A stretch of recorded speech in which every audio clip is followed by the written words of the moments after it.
Hello दोस्तों, कैसे हैं आप लोग। आज के सेशन में आप सबों का स्वागत है।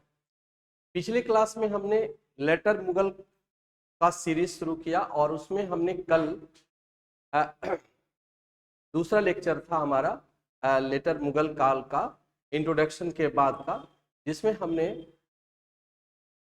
3 मुगल शासकों का चर्चा किया था। जिसमें फर्स्ट था बहादुर शाह द्वितीय, जिसको शाह बेखबर कहा गया। उसके बाद था जहांदार शाह, जिसको लंपट मूर्ख कहा गया। फिर फर्रुखशियर, जिसको घृणित कायर कहा गया। फिर मोहम्मद शाह, जिसको रंगीला बादशाह कहा गया। और फिर अहमद शाह, जिसको कोई टाइटल तो नहीं दिया गया, लेकिन उन्होंने जो काम किया उसके बारे में मैंने आपसे शेयर किया था, बताया था। और फिर आलमगीर सेकेंड की बात मैंने चर्चा किया था। और आलमगीर सेकेंड का उपलब्धि ये था कि उनके शासनकाल में लगभग 1757 ईस्वी में एक युद्ध हुआ था, जिसमें British East India Company Plassey के मैदान में बंगाल के नवाब सिराजुद्दौला को पराजित किया। और पहली बार ईस्ट इंडिया कंपनी भारत के पॉलिटिक्स में इंटरफेयर करना शुरू किया। अब यह तय होने लगा कि बंगाल का नवाब कौन बनेगा। इसका निर्णायक भूमिका ईस्ट इंडिया कंपनी के हाथों में चला गया।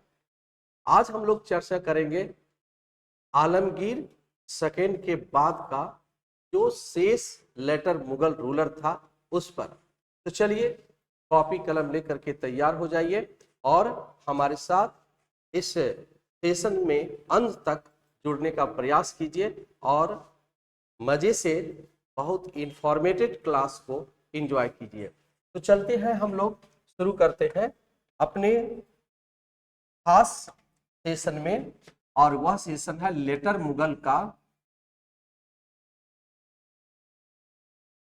Letter Mughal period, later Mughal period का। देखिए, लेटर मुगल पीरियड को मैंने बताया था आपको कहां से कहां तक आता है। तो 1707 से लेकर के 1857 तक का पीरियड है, जिसमें हम लोग कवर कर चुके हैं किसको। तो पहला था बहादुर शाह प्रथम, जिसको शाह ए बेखबर कहा गया। दूसरा सेशन हमने फिनिश किया है जहांदार शाह, जिसको कहा गया था लंपट मूर्ख। और तीसरा था फर्रुखशियर, इसे कहा गया था घृणित घृणित कायर। इसके बाद था मोहम्मद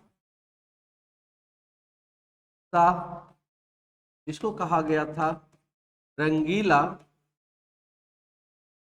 बादशाह। और लास्ट था अहमद शाह। और इसके बाद हम लोग चर्चा कर चुके हैं आलमगीर द्वितीय, ठीक है, जो लगभग 1754 से लेकर के 1759 तक शासन किया था। और इसी पर हमने पिछले सेशन में चर्चा किया था। आपको पता है कि इसके काल में ही पलासी की लड़ाई हुई थी। इन सारे सेक्शनों को हमने पूरा किया है और आज का सेक्शन इसके बाद का होगा। और प्रयास करेंगे हम लोग इस पूरे सेशन को कवर करने का, ठीक है, जिसमें शाह आलम सेकेंड का पीरियड होगा, जो 1759 से लेकर के 1806 तक शासन किया। इसके बाद अकबर द्वितीय का शासन काल होगा, जो 1806 से लेकर के 1837 तक शासन किया और अंत में शासन है बहादुर शाह जफर, ये भी सेकेंड था, जो 1837 से लेकर के 57 तक शासन किया था। इस तीनों को आज कवर करने का प्रयास करेंगे। पहले कुछ भूमिका हम बता देते हैं, कुछ खास बातें थे जो काफी इंपॉर्टेंट है इस तीनों को समझने के लिए। देखिए, हुआ ये कि जब शाह आलम द्वितीय शासक बना था तो शाह आलम द्वितीय आलमगीर द्वितीय का पुत्र था। शाह आलम द्वितीय, इसका शासनकाल 1759 से लेकर के 1806 तक। तो जब आलमगीर की मौत हुई थी तो वहां पर आलमगीर के ही शासनकाल में दक्षिण का सूबेदार जो निजामुल उल मुल्क था, उन्हीं का पुत्र था गाजुद्दीन। तो गाजुद्दीन एक ऐसा व्यक्ति था जो अपने आप को इतना ताकतवर बना लिया था, ठीक है, कि वह सरकार का या सुल्तान का, जिसको कह सकते हैं बादशाह का, या पूरा मुगल एम्पायर के सारे शक्तियों को अपने हाथों में ले लिया। कहा जाता है कि उनके द्वारा ही यह बना था मुगल बादशाह। अली गौहर था इसका नाम, आलमगीर द्वितीय का पुत्र था, लेकिन यह शासक तो बना गाजुद्दीन के सहयोग से, लेकिन गाजुद्दीन के बढ़ते हुए प्रभाव से वह काफी भयभीत हो गया और वह चाहने लगा कि उसके प्रभाव को किस तरह से दूर किया जाए। शाह आलम का कैरेक्टर ऐसा था कि यह अपने पूरे शासनकाल में कई बार राजधानी को बदलता रहा। दिल्ली जो राजधानी था मुगलों का, वहां पर वह कभी कभार आया, क्योंकि वह जानता था कि कहीं ऐसा न हो कि रजीम खां रोहिल्ला एक शासक था, सरदार था, जो वजीर बन गया था, वह उन्हें मार देगा। कहा जाता है कि इस समय में मुगलों की स्थिति ऐसी हो गई थी कि मुगल एक वजीर से भी नीचे का ताकतवर हो गया था। वजीर जो उसके प्रधानमंत्री हुआ करते थे वह इतने ताकतवर हो गए थे कि हाथी की सवारी करते थे और खुद घुड़सवारी करते थे। बादशाह की औकात पूरी तरह से घट गया था। कहा जाता है कि शाह आलम सेकेंड मराठा और हैदराबाद के निजाम का अंग्रेजों का कठपुतली सा हो गया था। मुगल अब मुगलिया सल्तनत नहीं रहा। मुगल शासक राजधानी को बदलकर कभी कभी मुख्य राजधानी में आता था और दिल्ली प्रवेश नहीं करता था। ऐसी स्थिति हो गई थी। अब इस प्रभाव से बचने के लिए यह जब प्रयास किया तो इसके नजर में तीन सबसे प्रभावशाली व्यक्ति था। एक था इसके नजर में बंगाल, दूसरा था अवध, ठीक है, और तीसरा फिगर जो था वह मराठा था, और चौथा figure British East India company था। देखिए, बंगाल की तत्कालिक शासक इस समय में था नवाब मीर कासिम था। कुछ बातों को मैं बता रहा हूं। अवध का नवाब था शुजा उद्दौला। मराठा उस समय में पेशवा था, जो लगभग बाजीराव प्रथम के बाद, बालाजी विश्वनाथ के बाद बाजीराव प्रथम हुआ। लेकिन जिस समय में 1761 की बात होती थी, उस समय में बाजीराव प्रभावशाली पेशवा हुआ। बाजीराव पेशवा था, और ब्रिटिश ईस्ट इंडिया कंपनी का प्रभाव भी पूरे भारत में तेजी से बढ़ता जा रहा था। इन सारे प्रभाव से वह कभी मेल करता था, कभी उससे विद्रोह करता था, और उस स्थिति में अपने आप को एक मुगल साम्राज्य के रूप में प्रस्तुत करना चाहता था, प्रेजेंट करना, रिप्रेजेंट होना चाहता था। ऐसी स्थिति में वह बंगाल के नवाब और अवध के नवाब के साथ मिलकर, ठीक है, दोनों के साथ मीर कासिम और शुजा उद्दौला के साथ मिलकर 1764 ईस्वी में 1764 में एक युद्ध करता है, बक्सर की लड़ाई। और बक्सर की लड़ाई में ब्रिटिश ईस्ट इंडिया कंपनी के साथ ये तीनों मिलकर के युद्ध किया, लेकिन बक्सर का परिणाम ब्रिटिश ईस्ट इंडिया कंपनी के पक्ष में हो गया, क्योंकि अब ऐसा जाने लगा, ऐसा प्रभाव सिद्ध हो गया कि अब ईस्ट इंडिया कंपनी ही भारत पर शासन करेंगे। देखिए, एक और चीज मैं यहां पर बताना चाह रहा हूं, ये तो 1764 की बात है, लेकिन 1761 में भी एक बहुत बड़ी घटना हुई, जिसमें मराठा पेशवा बालाजी बाजीराव इतना ताकतवर हो गया था, इतना ताकतवर हो गया था कि वह चाहता था कि दिल्ली पर वह हुकूमत करे और भारत में अफगानियों का बढ़ता हुआ प्रभाव को समाप्त करे, और भारत में ईस्ट इंडिया कंपनी के स्थान पर, मुगलों के स्थान पर एक हिंदू राज्य बनावे। कहा जाता है कि मराठा दिल्ली की ओर प्रस्थान भी कर गया, लेकिन उसमें एक शक्ति और थी जो इस चारों शक्ति के अलावा था, वह था अफगानी। अफगानी शासक अहमद शाह अब्दाली था। ये अहमद शाह अब्दाली लगभग 1749 से लेकर के लगातार 1761 तक, चाहे वह अहमद शाह हो, आलमगीर हो या शाह आलम द्वितीय के समय में हो, बार बार भारत के पश्चिमी भाग में आक्रमण किया और तबाही मचाया, और वह अब 1761 की बात कर रहे हैं, वह दिल्ली की ओर प्रस्थान किया। तो दिल्ली की जब ओर प्रस्थान किया, तो दिल्ली की ओर तो एक और शक्ति प्रस्थान किया था, वह था बालाजी बाजीराव। अब दिल्ली की तरफ, दिल्ली की तरफ इधर से कौन आया? अहमद शाह अब्दाली, और इधर मराठा से, ये मराठा था जो बालाजी बाजीराव था, ये दोनों आ रहा। पता चला इसी 1761 ईस्वी में पानीपत की तीसरी लड़ाई हुई, और इस तीसरी लड़ाई का परिणाम अहमद शाह अब्दाली के पक्ष में चला गया। बालाजी बाजीराव उस लड़ाई में एक तरह से कह सकते पासा पलट गया।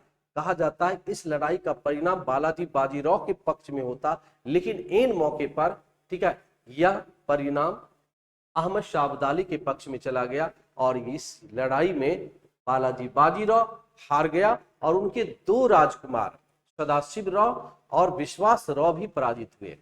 इस लड़ाई की हार ने, इस पानीपत की तीसरी लड़ाई में जो परिणाम निकला, वह न मराठों के हित में रहा और न अहमद शाह अब्दाली के हित में रहा, बल्कि इसका डायरेक्ट बेनिफिट किसको मिला?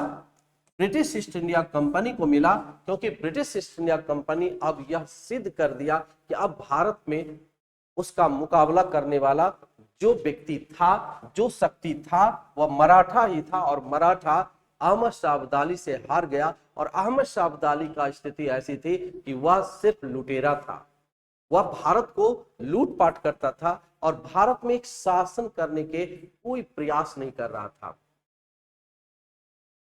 कुछ इतिहासकारों ने कहा भी है कि पानीपत की तीसरी लड़ाई, ठीक है, ने यह सिद्ध कर दिया कि आने वाले समय में भारत पर हुकूमत कौन करेगा। यह डायरेक्टली मराठा की हार सिद्ध किया, लेकिन इनडायरेक्टली इससे सबसे ज्यादा बेनिफिट हुआ किसको? ईस्ट इंडिया कंपनी को। और उस युद्ध के बाद जब बक्सर की लड़ाई हुई, तो इसमें हेक्टर मुनरो जो ईस्ट इंडिया कंपनी का सैनिक कमांडर था, वह दो शक्ति को तीनों शक्ति कह सकते हैं। बंगाल के मीर कासिम, अवध का शुजा उदौला और मुगल बादशाह शाह आलम द्वितीय को पराजित कर दिया।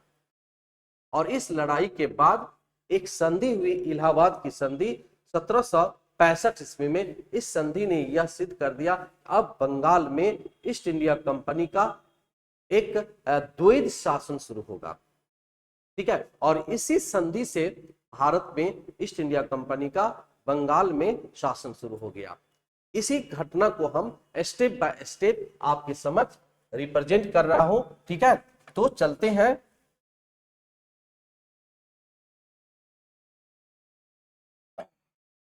शाह आलम द्वितीय के बारे में।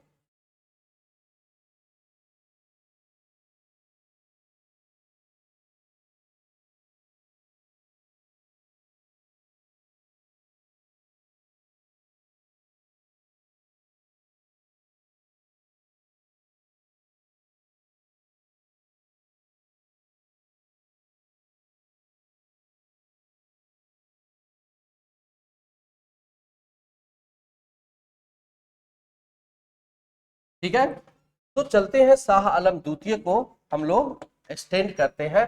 कुछ खास पॉइंट को आप इसको कवर कर लीजिए।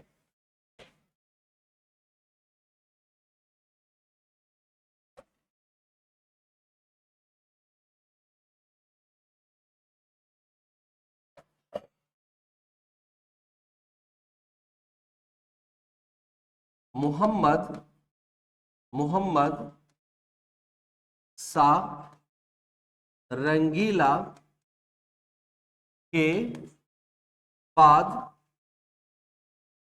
लंबे समय तक मुगल बादशाह रहा। नंबर 1 पॉइंट, यहां से सवाल पूछा जाता है कि मोहम्मद शाह के बाद अगर भारत में लेटर मुगल शासक सबसे ज्यादा दिनों तक कौन रहा, तो शाह आलम द्वितीय रहा। ठीक है, यह वजीर गाजीउद्दीन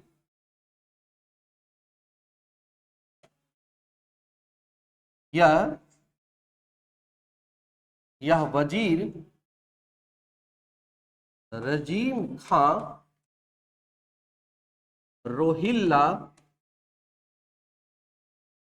के सहायता से मुगल बादशाह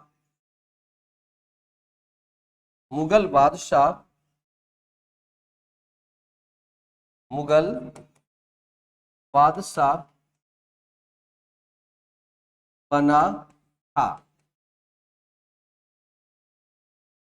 इसका वास्तविक नाम अली गौहर था। यह अपने संपूर्ण शासनकाल में लगातार राजधानी बदलता रहा। ये बहुत निगेटिव था कि जब कोई राजा अपने पूरे शासनकाल में हमेशा एक जगह राजधानी को कायम नहीं रहेगा, तो उस समय में उसका विकास कैसे होगा। तो निश्चित तौर पर वह बार बार अपना राजधानी बदलता रहा था, जिसके कारण उसे बहुत छोटे छोटे राज्यों पर उसका प्रभाव खत्म हो गया। इसके बाद आता है, ठीक है, इसके शासन काल में प्रसिद्ध बक्सर की लड़ाई हुई। बक्सर की लड़ाई हुई जिसमें ब्रिटिश ईस्ट इंडिया कंपनी ने बंगाल के नवाब मीर कासिम अवध के नवाब शुजा उद्दौला और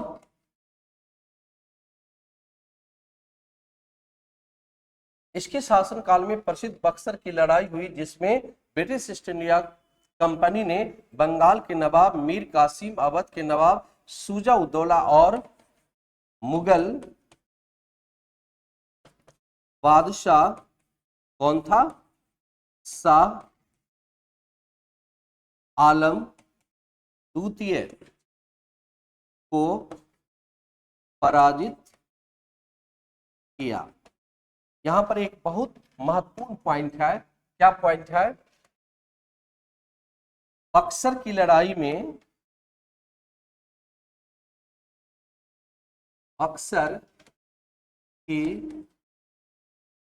लड़ाई में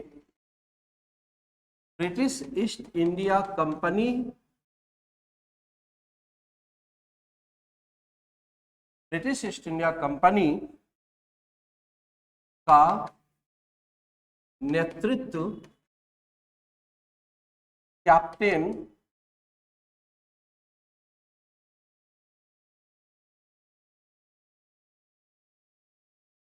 हेक्टर मुनरो के द्वारा किया गया। यह किसल नेतृत्व था? हेक्टर मुनरो का बहुत ही फेमस योगदान था, बहुत ही प्रसिद्ध योगदान था बक्सर की लड़ाई में।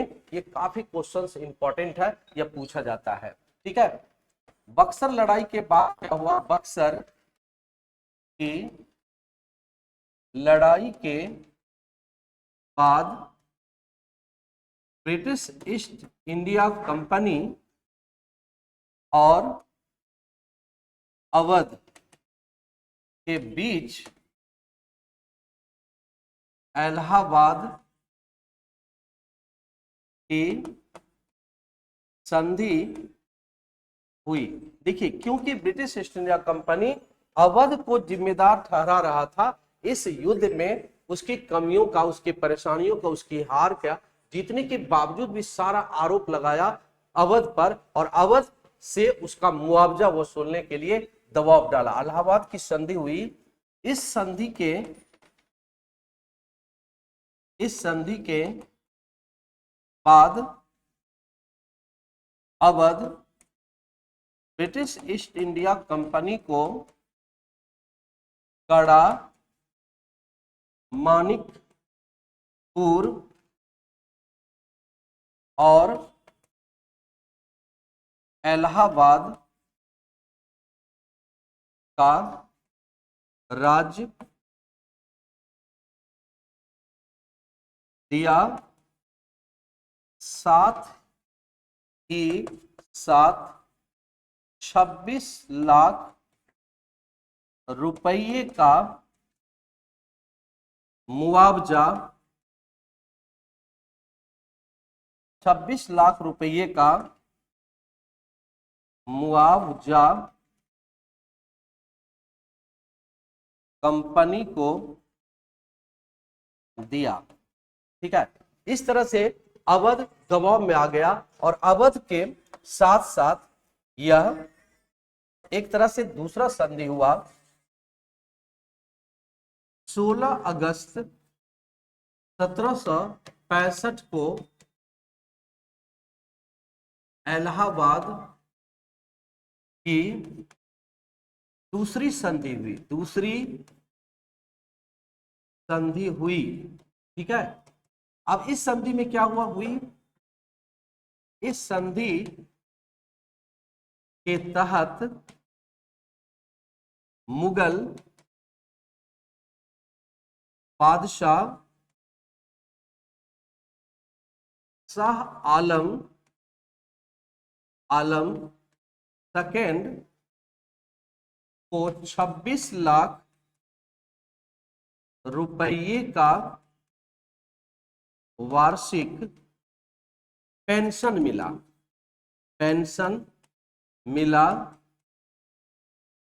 बदले में बादशाह बंगाल, बिहार, उड़ीसा का दीवानी राजस्व ब्रिटिश ईस्ट इंडिया कंपनी को प्रदान किया। देखिए ये बहुत परिवर्तन था, बहुत बड़ा परिवर्तन था कि ये जो बंगाल, बिहार, उड़ीसा में जो दीवानी का राजस्व का दीवानी प्रदान किया, इसी के तहत कंपनी बंगाल में शासन शुरू किया। ठीक है, तो ये दो कंडीशन मैंने लिखा और लास्ट कंडीशन ये है इलाहाबाद संधि के तहत ब्रिटिश ईस्ट इंडिया कंपनी का शासन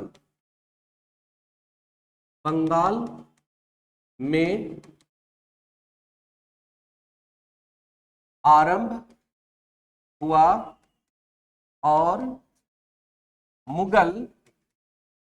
मुगल साम्राज्य का अस्तित्व एक टेंशन होगी शासक के अधीन हो गया। ठीक है, अर्थात शाह आलम द्वितीय का एक अस्तित्व जो था वो खत्म हो गया। ठीक है, लास्ट है 1761 में शाह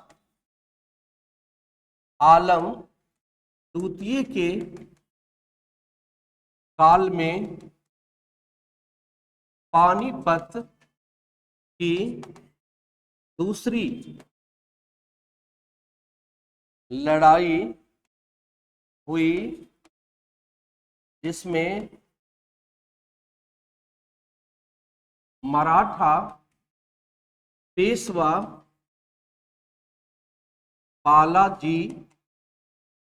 बाजीराव अहमद शाह अब्दाली से अहमद शाह अब्दाली से पराजित हुआ। इस लड़ाई का परिणाम यह हुआ कि अब भारत पर किसका शासन होगा। ठीक है, परिणाम यह हुआ कि अब भारत पर किसका शासन होगा, यह प्रश्न जो था, यह प्रश्न होगा, यह निश्चित हो गया। ठीक है, तो निश्चित तौर पर यह तय कर दिया पानीपत की तीसरी लड़ाई कि अब आने वाले समय में भारत पर शासन कौन करेगा। इसके आगे हम लोग अकबर सेकेंड और बहादुर शाह सेकेंड की घटना को हम लोग अगले सेशन में करेंगे, अगले क्लास में। आज हमने क्या आपको बताया, तो शाह आलम सेकेंड का जो कैरेक्टर था, शाह आलम सेकेंड की जो राजनीतिक परिस्थितियां थी, शाह आलम सेकेंड का जो स्टेटस हो गया वह एक पेंशन भोगी बन गया और ईस्ट इंडिया कंपनी का बंगाल में इलाहाबाद संधि के तहत एक तरह से शासन की शुरुआत हुई। तो यहाँ तक हमने आपको बताया और आपने इस बातों से जान गया कि अब भारत पर ईस्ट इंडिया कंपनी का एक व्यापारिक स्टेज या इमेज नहीं रहा, बल्कि वह एक शासक वर्ग बन गया। ध्यान रखिएगा ब्रदर, जो भी हम लोग ये क्लास कर रहे हैं, इस पर जब लेटर मुगल खत्म होगा तो एक सेशन क्वेश्चन का भी सेशन होगा, जिसमें आपके समझ कुछ महत्वपूर्ण क्वेश्चंस हम लेकर आएंगे और उस क्वेश्चंस के आधार पर आपका जो आपका पढ़ा है, जो आपका कॉन्फिडेंस आपने बढ़ाया है, जो हमारे साथ आपने पढ़ करके वह आपको जांच भी हो जाएगा, परख भी होगा कि आप कितना इसको फॉलो किए। ठीक है, तो आज पाठ यही रखते हैं, अगली क्लास में हम मिलते हैं। Okay, thank you.